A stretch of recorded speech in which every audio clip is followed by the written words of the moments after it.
En primer lugar, queridos compañeros, que tenéis la amabilidad y la caridad de compartir el regalo más grande que tenéis como pastores de la Iglesia y el regalo más grande que tenemos todo creyente por compartir esta joya de la inmortalidad que es Cristo el Señor, hecho pan de vida en el sacramento de la Eucaristía. Hemos proclamado hoy las lecturas sagradas, porque celebramos hoy la fiesta de un apóstol y de un evangelista, San Mateo. Pero sobre todo, quisiera en primer lugar invitaros e invitarme a mí mismo a hacer eco de la carta primera del apóstol San Pablo a los Efesios. Para ser cristiano, para ser creyente, para ser discípulo del Señor, necesitamos un uniforme común, un vestido común, que aquí lo refleja el bueno del apóstol Pablo a los Efesios. Para ser cristiano no podemos vivir nuestra fe en diferentes connotaciones de grupos, de esto y de lo otro, y olvidarnos de lo más grande, que es lo que dice Pablo: sed siempre humildes y amables. Toda esta enumeración que va haciendo el apóstol San Pablo es una bella enumeración cuando uno se va vistiendo y se va poniendo todas las prendas y se va viendo, pues, qué elegante estoy, qué bien me cae esto. Un cristiano también tiene que intentar vestirse todas estas prendas que nos dice la carta de San Pablo, el gran teólogo de la Iglesia y el gran evangelizador. Sed siempre humildes y amables. Tenemos que vivir en la humildad. Vivir en la humildad es compartir con el otro toda una generosidad de amor, toda una generosidad de vida. Y amables. Tratar a la gente, a los demás, al hermano que camina junto a nosotros. Cuando hacemos una marcha, una peregrinación a Santiago de Compostela, a Santo Toribio de Líbana, donde fuere. Es maravilloso ese compañerismo, esa amabilidad que existe para preguntarle al otro si le hace daño el zapato o si tiene el bocadillo en la alforja y si no, parto el mío. Esta es la amabilidad que nos habla Pablo. La humildad, la amabilidad. Y dice ser comprensivos. La comprensión para saber vivir con el otro. Cada uno tenemos un carisma en la Iglesia. Cada uno hemos nacido en una estructura humana, en una estructura ambiental, social, en un país. Por eso Pablo nos dice que seamos comprensivos con aquel que camina junto a nosotros. Que no queramos imponer por la fuerza al otro mis ideas. Que seamos comprensivos para saber que el otro es también hijo de Dios, que ha sido salvado por Jesucristo, y como hemos escuchado en el Evangelio, cuando el Señor les dice: he venido a salvar a los pecadores, no a los justos. Y creo que esto es lo importante, ser comprensivos, sobrellevarse mutuamente con amor. ¿Cuántas veces en estos lugares de aparición, en estos momentos de la comunidad creyente, en nuestras comunidades parroquiales, en definitiva en la Iglesia, creo que no sabemos sobrellevarnos con amor mutuamente?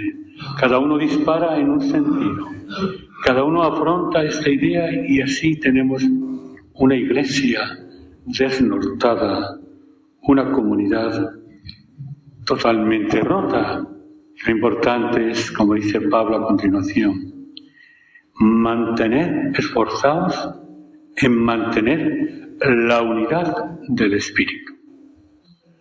Si el Espíritu de Cristo no nos une como una comunidad peregrina en este momento de la historia, si el Espíritu de Cristo no nos une en un templo, en esta mesa de hermanos, ¿cómo podemos sentarnos a la mesa común cuando no podemos mirarnos por nuestros pecados, por nuestras maldades, por nuestro querer imponer el criterio al otro? Pablo nos insiste: esforzaos en mantener la unidad del Espíritu. Y lo dice Pablo no solamente al pueblo de Dios, se lo dice también a los pastores de la Iglesia.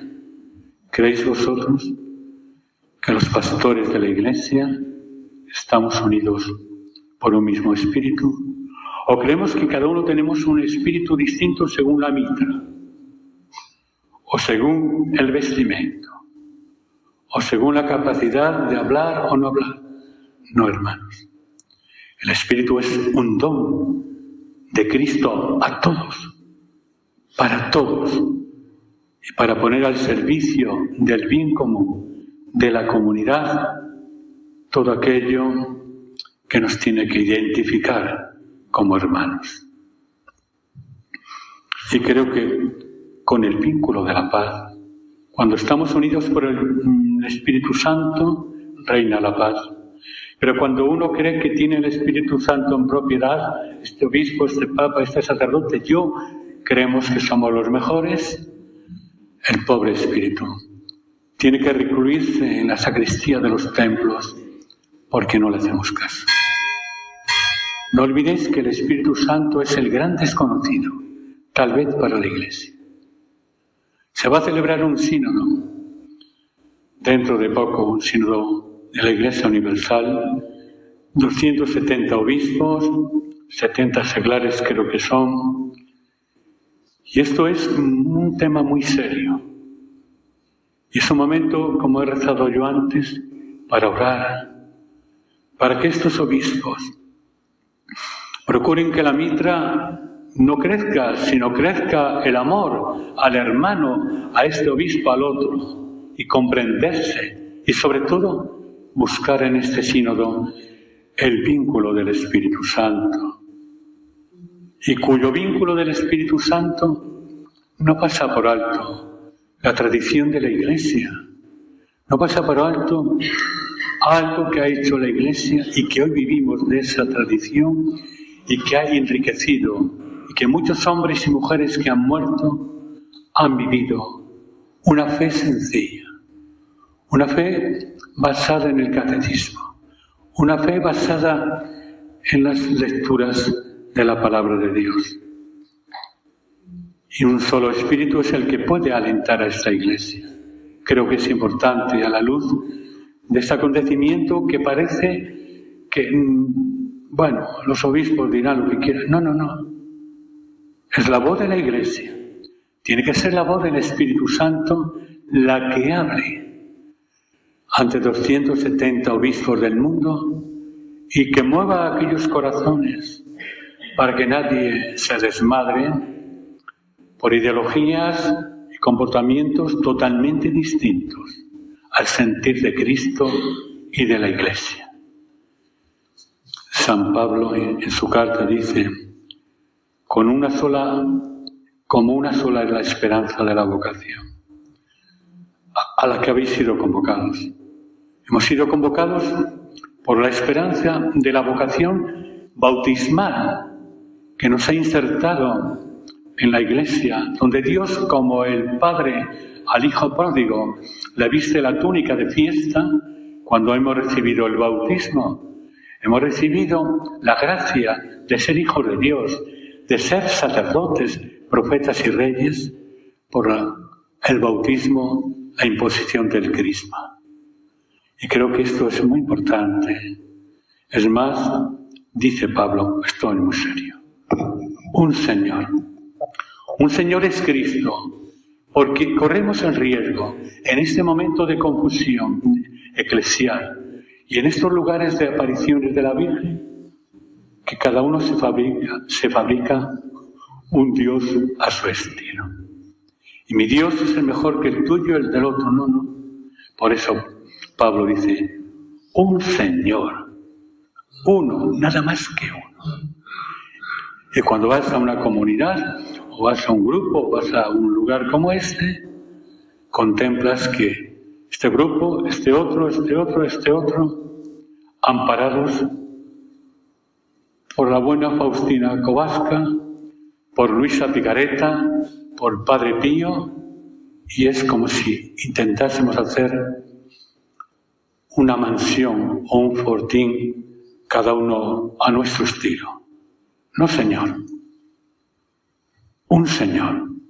Un Señor que se realiza y se hace presente en el sacramento de la Eucaristía, precisamente en esta iglesia, que es la referencia de la historia de la hermandad desde el año 1743.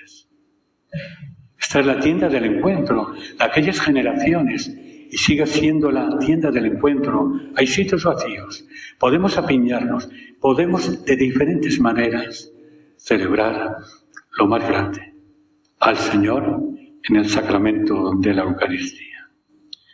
Una fe. Parece que la fe se ha proliferado. Yo tengo una fe distinta a la tuya. No. Una fe que emana de la verdad del Evangelio de Jesús y una fe que emana de una forma especial de este Jesús, de esta sangre de Cristo que se derramó para toda la humanidad y para sembrar de fe en el mundo hasta que lleguemos al encuentro definitivo donde seremos, como digo yo a veces, bautizados por esa sangre, empapados en la sangre de Cristo, en el gran vino de la sangre de Cristo. Y dice Pablo, si no tiene desperdicio, un bautismo. Hemos sido bautizados por un agua bautismal que explotó del costado de Cristo. No tenemos bautismos distintos. Cuando la gente viene y dice, voy a bautizar con el agua del Jordán, seamos serios. El agua es el agua de la vida, es el agua del nuestro. Y una vez que el sacerdote bendice el agua, ese agua adquiere una fuerza salvadora, sanadora. Y creo que esta es la realidad. Por eso, hermanos, dejamos un lado aparte al bueno de Pablo en su carta a los Efesios. Y no olvidéis que este es el traje que todos debemos llevar. Si nos falta alguna pieza, venir a comprarlo. Aquí, al sacramento de la Eucaristía. Y venir a comprarlo en la figura de María. Cuando os acercáis a la Virgen o por la Virgen, no olvidéis. Venís a comprar siempre, si os falta alguna pieza del traje, que Pablo nos ha enumerado y que más va siguiendo como Dios elige pastores, doctores, todo esto, pero para no alargar, creo que esto es lo importante. Un Señor, solo un Dios. No hay muchos dioses, solamente un Dios de amor que nos regaló a Cristo como el sello de su amor. Un bautismo y además un espíritu que alienta el sentir de nuestra vida. Un espíritu que hoy más que nunca la Iglesia necesita. Y este sínodo, si no está allí el Espíritu Santo revoloteando, carecerá de fortaleza y de fuerza para la Iglesia. Y pasamos al Evangelio, que es el Evangelio de la vocación, donde el Señor mira a Mateo, aquel hombre corrupto por el dinero que va recuperando para los romanos. Por eso los judíos le tenían un poco en entredicho al bueno de Mateo. Y Jesús se le queda mirando y le dice, sígueme. Y lo más bello es cuando Cristo te llama, dejas las monedas, los cambios, dejas la economía, y entonces Mateo va a casa y les dice, preparad la mesa a un banquete. Y allí Cristo comparte la alegría de la conversión del bueno de Mateo. Y creo que esta es una vocación tremenda que nos brinda el Señor por medio de Mateo. Ustedes, yo, cuando la gente viene a este lugar de Garabandal o a Medjugorje o cualquier sitio, es que yo me he convertido y es que a mí me ha tocado, es que mi testimonio es este. No olvidéis. Jesús sigue llamando, sigue mirando a los hombres y mujeres de hoy, enfrascados en el dinero, en el placer, en el poder, en tantas realidades. Pablo no era bien visto. Era un publicano porque se dedicaba a engañar a la gente para favorecer a los romanos, pero también para favorecerse él mismo. Es más, los impuestos muchas veces a las viudas las llevaban a una destrucción total, con hijos, con hambre, y se dedicaban a la prostitución. Era un problema muy serio. Y lo más bello es que Mateo deja el mostrador de los impuestos para seguir al Señor. Y creo que este lugar tiene que ser para todos nosotros un lugar también para dejar a un lado los impuestos de la vida. ¿Cuáles son los impuestos de nuestra vida hoy? La política, una corrupción tremenda que nos están avasallando con un comunismo atroz. Tenemos que dejarla aparte. No entra a formar parte de la llamada de Jesús. Tenemos que dejar aparte nuestros egoísmos, nuestras envidias, nuestros odios, todo aquello que perjudica al hermano. Por eso que hoy esta lectura del Evangelio de San Mateo, donde contemplamos cómo Él se deja mirar por Cristo y cómo esa mirada de Cristo le cambia la vida totalmente. Le hace un hombre nuevo, un apóstol del Evangelio de Jesús e incluso un evangelista. Hoy estas dos lecturas son un brindis a nuestra reflexión personal para que podamos entender con prontitud la figura de María. La Virgen María, en cualquier lugar, viene a decirnos: déjate mirar por mi hijo. Déjate mirar, porque Él te va a cambiar totalmente. Y vas a ser un hombre y una mujer nuevo, lleno y además revestido de ese traje que Pablo dice a los efesios. Y no olvidéis, cuando os falta alguna pieza de este traje, no, aquí la tenéis. Aquí está el Señor para darnos la pieza que nos falte y para ser de esta forma hombres y mujeres libres. No olvidéis esto. María nos espera. De pie.